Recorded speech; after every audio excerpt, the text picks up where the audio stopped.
Hello guys, इस WordPress course में आपका स्वागत है।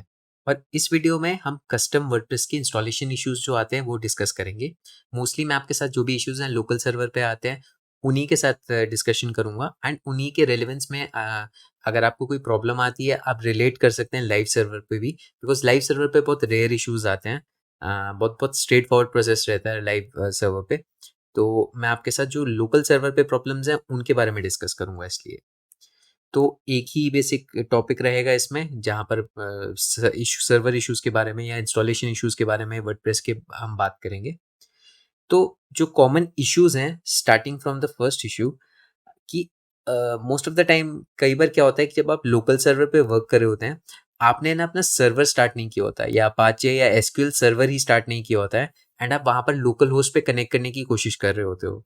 तो अगर आप ऐसा कर रहे हो तो भी आपका क्या होगा कि आपके वर्डप्रेस स्टार्ट नहीं होगा। आपका मतलब वर्डप्रेस से जो आप एक्सपेक्टेशन करते हो कि वर्डप्रेस का आप लॉग इन या डैशबोर्ड ओपन कर पाओ वो नहीं कर पाओगे, बिकॉज सर्वर ही नहीं चल रहा है। ठीक है। सेकंड जो मोस्ट कॉमन इश्यू है वो है कि आपने जो वर्डप्रेस की फाइल है वो सही जगह नहीं डाली है। कहने का मतलब है जैसे आपका जैम्प सर्वर हमने इंस्टॉल किया है, जैम्प सर्वर में सब कुछ htdocs में जाता है। बट अगर आपने यहाँ पर जो अपना सर्वर के अंदर सही जगह पर फाइल्स नहीं डाली हैं तो भी आपका सर्वर नहीं चलेगा। एंड थर्डली अगर मैं बात करूँ तो थर्ड है कि अगर हमें डेटाबेस, कई बार क्या होता है जब हम डेटाबेस से कनेक्ट करते हैं तो उसमें हम कोई चीज़ इधर से उधर कर देते हैं। ठीक है, या फिर हम कोई स्पेलिंग एरर कर देंगे, कोई ऐसी मिस्टेक कर देंगे, या फिर हमने जो डेटाबेस बनाया है उसकी वैल्यू हमारी सेम नहीं होगी, या फिर क्या कहते हैं मतलब उसका नेम सेम नहीं होगा। ठीक है, या फिर आपने जो बाय डिफ़ॉल्ट पासवर्ड्स हैं उनके वो आपने इधर से उधर कर दिए, या डब्ल्यूपी कॉन्फ़िग फ़ाइल है उसको आपने थोड़ा-सा चेंज कर दिया या ठीक से सेव नहीं किया, तो तब भी ये इश्यूज़ आते हैं। एंड फोर्थ जो इश्यू मोस्ट कॉमन है कि आप ना अपना लॉगिन एंड पासवर्ड भूल जाते हैं एंड फिर यू फ़ील कि अब तो स्टक हो गए, अब क्या करें? अब नई वेबसाइट बना लेते हैं।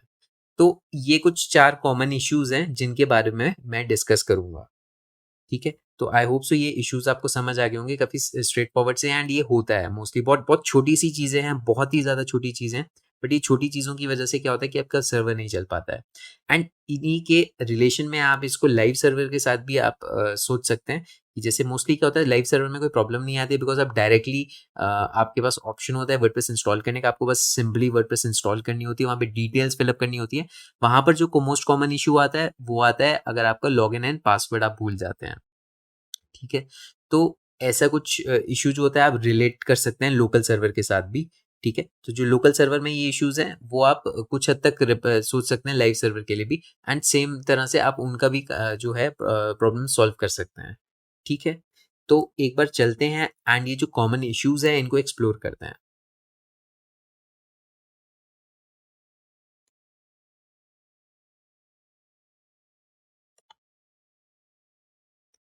तो गाइज़ यहाँ पर मैं अपनी वेबसाइट पे आ गया हूँ। ठीक है? अब क्या है, मैंने यहाँ पे वेबसाइट को ओपन करने के लिए हमें क्या करना पड़ता है, लोकल होस्ट स्लैश माई वेबसाइट। ठीक है? जैसे लोकल होस्ट स्लैश माई वेबसाइट। ठीक है? जब मैं ये करूँगा तो मेरी वेबसाइट ओपन अप हो जाएगी। अभी मैं लॉग्ड इन नहीं हूँ, राइट? मैं लॉग्ड इन नहीं हूँ इसलिए मेरे को कोई ऊपर टास्क बार नहीं शो कर रहा है। ठीक है? जहाँ पर मैं अपना डैशबोर्ड देख सकूँ, या फिर मैं अपना प्रोफ़ाइल को देख सकूँ, या फिर पेज या पोस्ट को ऐड कर सकूँ। जैसे हमने पिछली वीडियो में देखा था, हम ऊपर टास्क बार होता है जहाँ से हम सारा कुछ कंट्रोल कर सकते हैं। यहाँ टॉप पे एक ब्लैक टास्क बार होता है, या और वो चीज़ अभी अवेलेबल नहीं है बिकॉज़ मैं लॉग्ड इन नहीं हूँ। राइट? बट ये लॉगिन करने से पहले ही एक बहुत बड़ा इश्यू आ जाता है। कई बार हम क्या करते हैं, जैसे आपका ज़ैम्प सर्वर होगा, ठीक है? यहाँ पर हमने सबसे पहले क्या करना होता है, हमने अपने सर्च बार में जाना है एंड वहाँ पर ज़ैम्प टाइप करना है। जब आप ज़ैम्प टाइप करेंगे तो आपका ज़ैम्प कंट्रोल पैनल आएगा, आप इसको ओपन करेंगे एंड सबसे ज़्यादा इंपॉर्टेंट चीज़ है ये अपाचे और मायएसक्यूएल सर्वर्स को स्टार्ट करना। ठीक है? जैसे अभी ये स्टार्टेड है, तो अभी ये स्टार्टेड है इसलिए मेरा यहाँ पे जो मेरी वेबसाइट है वो चल रही है। अगर मैं इनको स्टॉप कर देता हूँ एक बार के लिए, ठीक है? एंड अब एक बार मैं रन करने की कोशिश करता हूँ लोकल होस्ट माय वेबसाइट। ठीक है?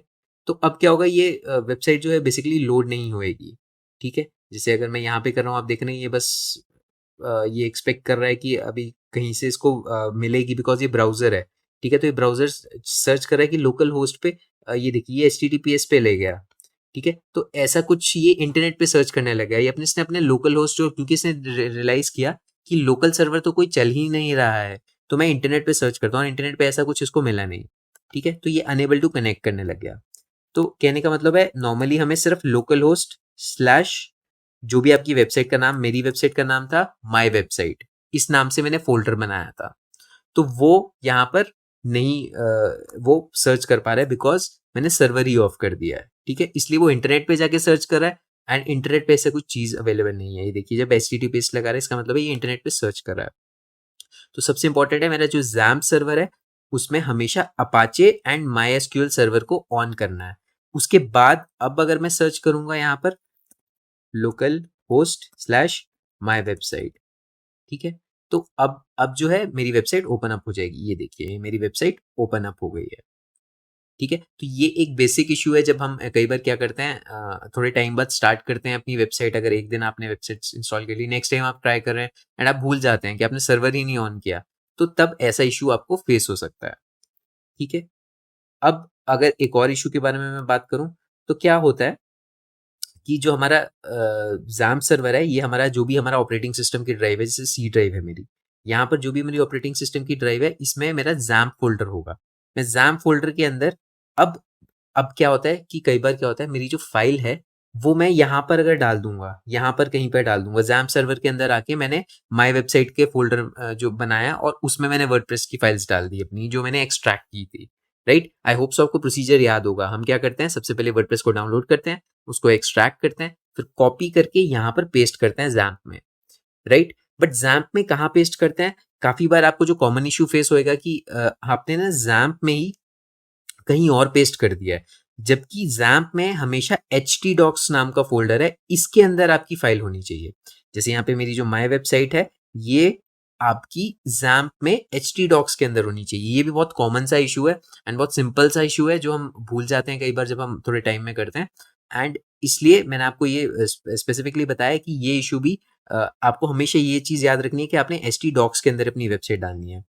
इसी के रेलेवेंस में एक और इशू क्या है, कई बार क्या करते हैं हम यहाँ पर माई वेबसाइट, मैंने यहाँ पे माई वेबसाइट 1 बना दिया सपोज, ठीक है, एंड मैं क्या कर रहा हूँ, मैं यहाँ पर अब क्या कर रहा हूँ, माई वेबसाइट सर्च कर रहा हूँ, तो माई वेबसाइट का जो URL है वो मिलेगा ही नहीं, बिकॉज मेरी जो वेबसाइट का नाम है वो माई वेबसाइट 1 है। कैसे, मैंने यहाँ पर जो नाम दिया था, वो जो फोल्डर का नाम दिया था वही मेरी वेबसाइट का नाम है। तो ये भी एक बहुत कॉमन इशू है। क्या होता है कि मैं अपना फोल्डर का नाम कुछ और देता हूँ एंड मैं यहाँ पे ब्राउजर में लोकल होस्ट करके कुछ और नाम से सर्च करता हूँ, तो उससे क्या है मेरी ये जो फाइल है नॉट फाउंड आएगी, ठीक है, ये मेरे को ऐसा एरर शो करेगा कि वो फाइल ही नहीं अवेलेबल है। एंड अगर मेरे को ये ठीक करना है तो एक चीज है, अगर मैं यहाँ पे ही आप देखेंगे, अगर मैं यहाँ पे माई वेबसाइट 1 कर देता हूँ, ठीक है, तो अब ये यहाँ पर शो कर रहा है मेरे को, ठीक है। तो अब क्या है, बेस्ट चीज क्या है, मैं इसको वापस माय वेबसाइट पे कर देता हूँ, ठीक है, मैंने माय वेबसाइट पे कर दिया, ठीक है। तो जो नाम है यहाँ पर एंड जो आप URL में डाल रहे हैं, तो make sure that is similar, this is very important, ठीक है। अब ये मेरी वेबसाइट यहाँ पे ओपन अप हो गई है, तो this is very very important. एक ये बहुत छोटा सा मिस्टेक है हम करते हैं, बट इसकी वजह से क्या होता है हम काफी देर टाइम ट्रबल शूटिंग में लगा देते हैं, हम देखते हैं गलत क्या हुआ क्या नहीं मिला, स्पेशली जब हम स्टार्ट ओवर कर रहे होते हैं, एकदम बेसिक लेवल से स्टार्ट कर रहे होते हैं, ये छोटी छोटी चीजों की वजह से हम अटक जाते हैं, ठीक है। तो इसलिए आई वॉन्टेड कि आपको पता चले क्या क्या है, मतलब ये जो बेसिक इश्यूज हैं ये क्या क्या इश्यूज हैं। अब एक और इशू के बारे में बात करते हैं। क्या होता है, हमारा यहाँ पर जो फाइल है, ठीक है, यहाँ पे WP config, ठीक है, इस WP config फाइल का बहुत ज्यादा इंपॉर्टेंस है। जब ये WP config फाइल अगर मैं यहाँ से डिलीट कर देता हूँ, ठीक है, मैं यहाँ पे अभी के लिए डिलीट कर देता हूँ, मैंने ये फाइल डिलीट कर दी, ठीक है। अब मैं वापस यहाँ पर आता हूँ, ठीक है, एंड अब एक बार मैं फिर से लोकल होस्ट माई वेबसाइट पे ट्राई करता हूँ, ठीक है। अब ये मेरे को क्या बोल रहा है, ये इंस्टॉलेशन के लिए बोल रहा है, ठीक है। तो यहाँ पर ये पूरा सिस्टम ही हिल गया है, बिकॉज ये क्या है, ये मेरे को क्या बोल रहा है, मैंने कंटिन्यू किया था कि आपका डेटाबेस का इसके पास डिटेल्स ही अवेलेबल नहीं है, इसके पास डेटाबेस की डिटेल्स अवेलेबल ही नहीं है, राइट। तो ये डिटेल्स कहाँ पर स्टोर होती हैं, ये WP config फाइल में स्टोर होती हैं, तो जो कि मैंने डिलीट कर दी, तो यहाँ पर मैं इसको अनडू कर देता हूँ, ठीक है। तो एक चीज हमेशा याद रखना, जो आपको बाय डिफॉल्ट फाइल मिलती है वो मिलती है WP config sample, ठीक है। wp config सैंपल फाइल वो रीड नहीं करता है अगर आपने एक्चुअल वर्डप्रेस चलाना है।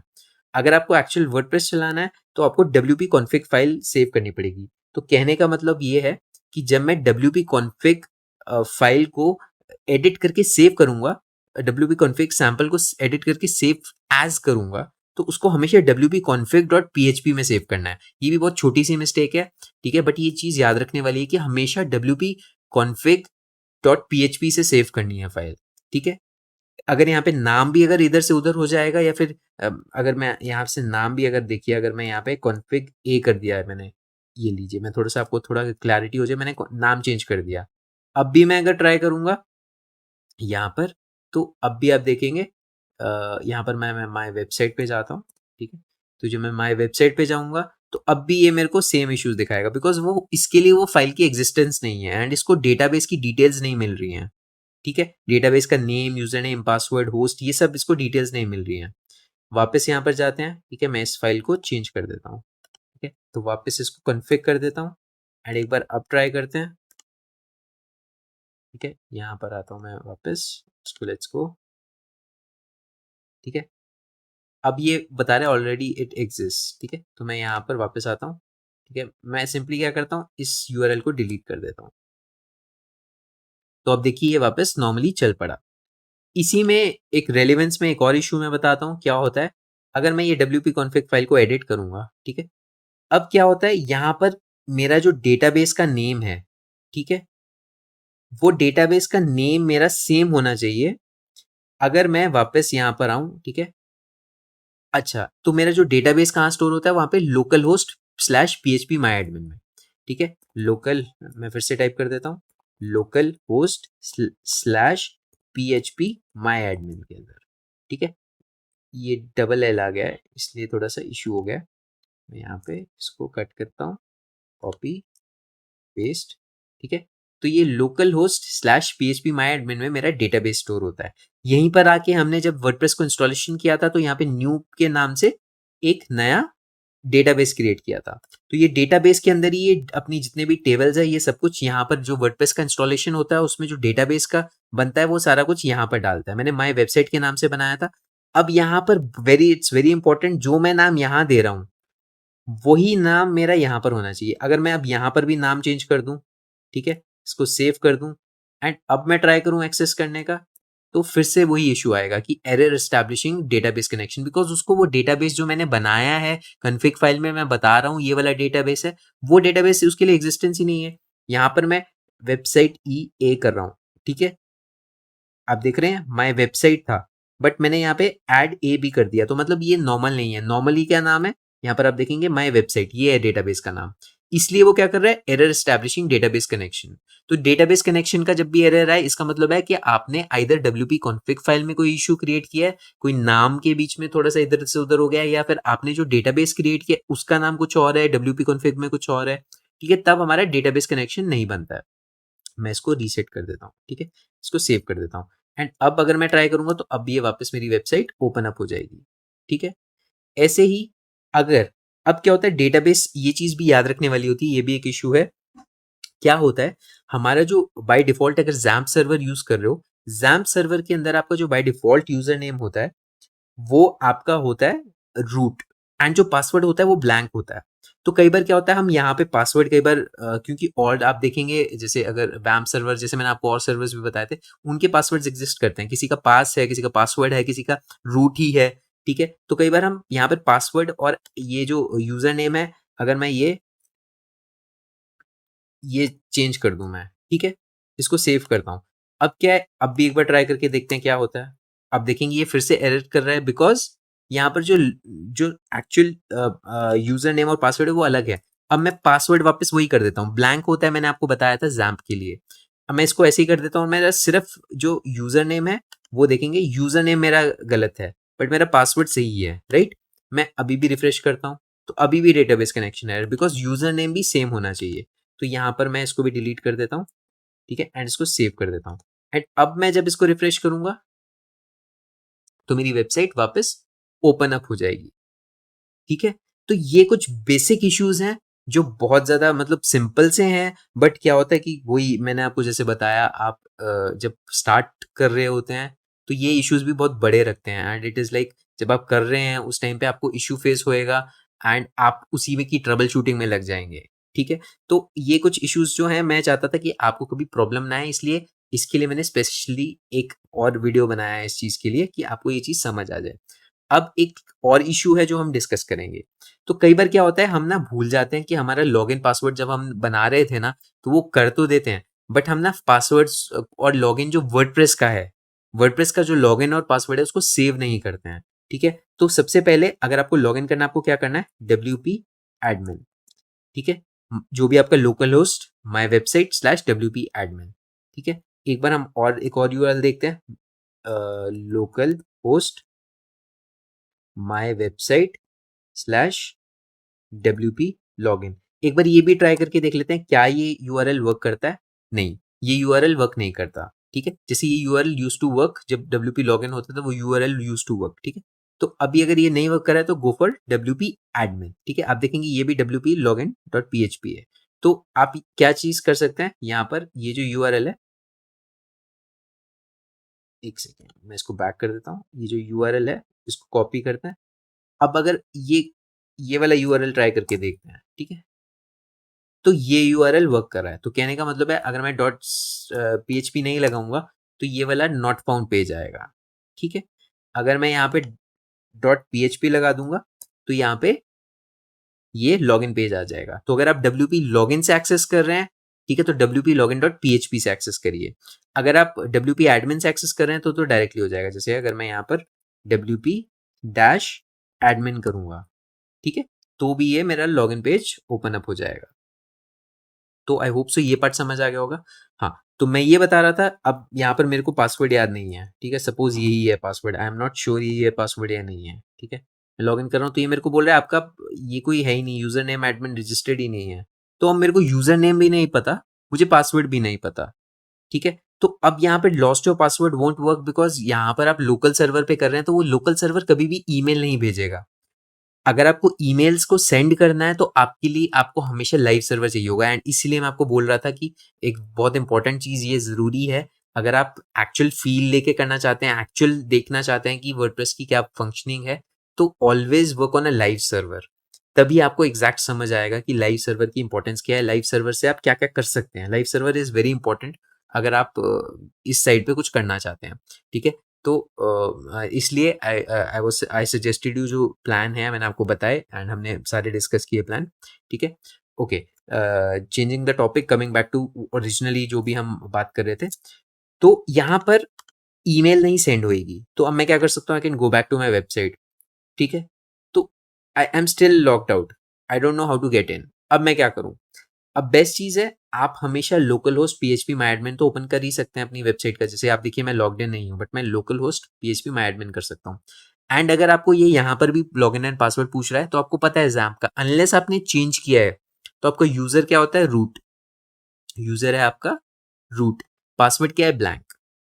तो इससे आप लॉगिन कर सकते हैं। ठीक है, अगर आपसे लॉगिन की डिटेल्स वो पूछता है, अगर नहीं पूछता तो डायरेक्टली आप यहाँ पर पहुंच जाएंगे। अब यहाँ पर आपका जो भी आपका डेटाबेस है, मेरा डेटाबेस का नाम है माई वेबसाइट।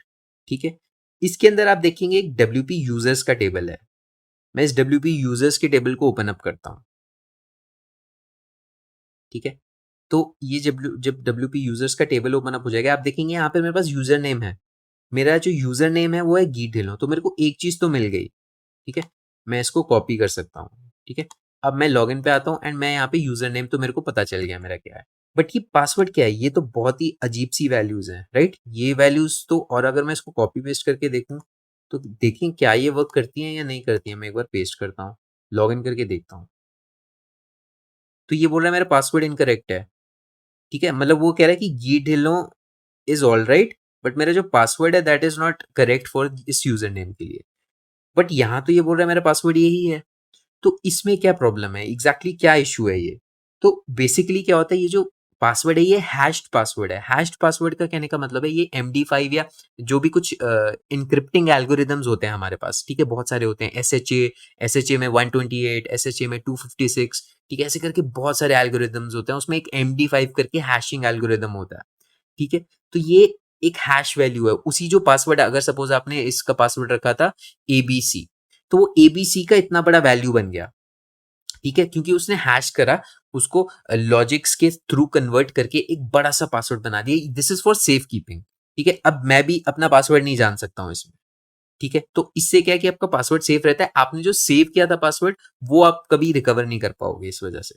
बट आप एक काम कर सकते हो, आप इसी यूजर्स में ही एडिट में जा सकते हो, यहाँ पे ये जो रो है इस रो को हम एडिट करेंगे, रो को एडिट करेंगे, ठीक है। तो यहाँ पर मेरे पास जो ये है ये मेरा पासवर्ड है। मैं क्या करता हूँ, इस पासवर्ड को मैं फिर से देता हूँ, मैं इसको दे देता हूँ एडमिन सपोज। मैं यहाँ पर आता हूँ, ये मेरा टाइप ऑफ कैरेक्टर है, तो जो मेरा टाइप ऑफ कैरेक्टर है अभी मैं क्या सिलेक्ट करूंगा, मैंने आपको बताया MD5 है, ठीक है, तो मैं एडमिन को MD5 में कन्वर्ट कर देता हूँ, ठीक है। अभी ये एडमिन है और ये जो सेव होएगा ये एज एन MD5 होगा, ठीक है। अभी आपको इतना टेंशन लेने की जरूरत नहीं है, ये इतना इंपॉर्टेंट नहीं है, ये varchar क्या है, ये MD5 क्या है, इट इज नॉट, अगर आपको नहीं भी समझ आ रहा है it's all right, don't worry about it, it is just एक टाइप ऑफ वेरिएबल है, ठीक है। कहने का मतलब है it is just a type of value, अगर हम मैथ्स में बोलें तो XYZ जो है दैट इज समथिंग सिमिलर। तो अभी के लिए बस इतना ज्यादा ये चीज जरूरी रखनी है कि प्रोसीजर क्या है। सेकंड, मैं यहाँ पर क्या कर सकता हूँ, मैं नाम लिखूंगा एडमिन एंड MD5 है वो कुछ एक बड़ी सी वैल्यू बना देगा, एक इनक्रिप्टेड सी वैल्यू बना देगा, ठीक है। एंड बट मैं कैसे पासवर्ड यूज करूंगा, मैं एडमिन यूज करूंगा, ठीक है, और मैं यूजर नेम यहाँ से पता कर सकता हूँ। अब इसके बाद मैं क्या करूंगा, यहाँ पर है मेरे पास गो का ऑप्शन है, यहाँ पे लिखा है save and then go back to previous page, मैं यहाँ पे गो पे क्लिक कर देता हूँ, ठीक है। अब मैं गो पे आया, अब देखिए ये वैल्यू जो पहले थी वो नहीं है, बट ये भी एक इनक्रिप्टेड वैल्यू है, ये भी एक हैश वैल्यू है, MD5 वैल्यू है, राइट।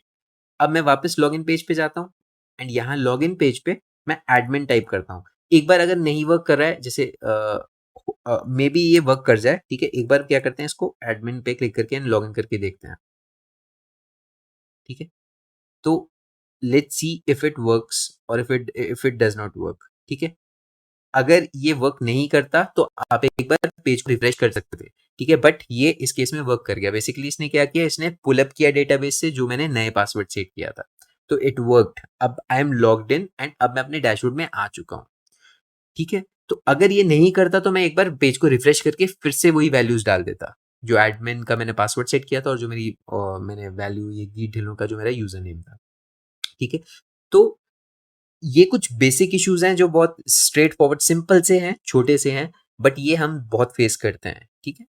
तो आई होप सो ये सारे इश्यूज आपको समझ जरूर आ गए होंगे।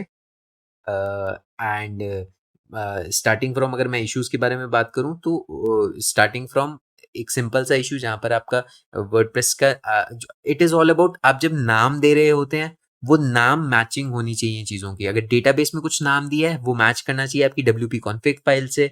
अगर आप कोई भी फाइल डाल रहे हैं वर्डप्रेस की, ठीक है, तो वो वर्डप्रेस की फाइल HT डॉक्स फोल्डर में ही डलेगी। हमेशा याद रखिए आपका जो सर्वर है वो ऑन है या नहीं है।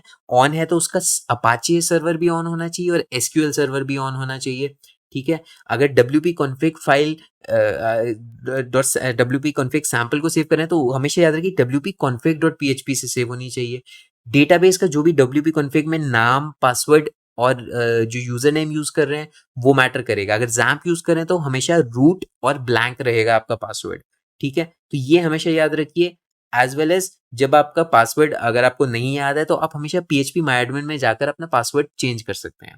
तो यही सारे बेसिक इश्यूज हैं जो हमारे को मोस्ट कॉमनली फेस होते हैं, ठीक है। एंड आई होप सो ये सब कुछ आपको समझ आ गया होगा। तो गाइज इस वीडियो में बेसिक मैं आपको यही बताना चाहता था जितने भी इश्यूज के रिलेशन में वर्डप्रेस के इंस्टॉलेशन में, एंड इस वीडियो में हम इतना ही डिस्कस करेंगे। So guys thank you for watching this video.